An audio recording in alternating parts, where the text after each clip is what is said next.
East West media গ্রুপের উপব্যবস্থাপনা পরিচালক ও Bangladesh federal সাংবাদিক ইউনিয়নের মহাসচিব কাদের গনি চৌধুরী বলেছেন, সত্যনিষ্ঠ সাংবাদিকতার মাধ্যমে জনগণের আস্থা ফিরিয়ে আনতে হবে।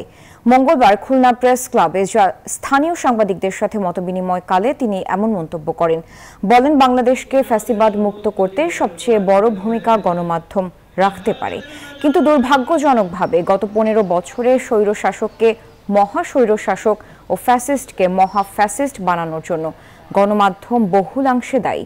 তাই সাংবাদিকদের পক্ষপাতিত্ব করার সুযোগ নেই। সাংবাদিকদের নিরপেক্ষ বস্তুনিষ্ঠ সাংবাদিকতা করতে হবে।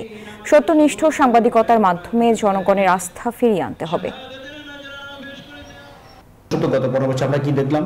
এই ফ্যাসিবাদকে, স্বৈরশাসককে মহাস্বৈরশাসক, ফ্যাসিস্টকে মহাফ্যাসিস্ট বানানোর জন্য আমাদের গণমাধ্যম বহুলাংশে দায়ী। সাংবাদিকদেরকে সাংবাদিকরা বাঁচাতে পারে, সাংবাদিকতাকে সাংবাদিকরা বাঁচাতে পারে।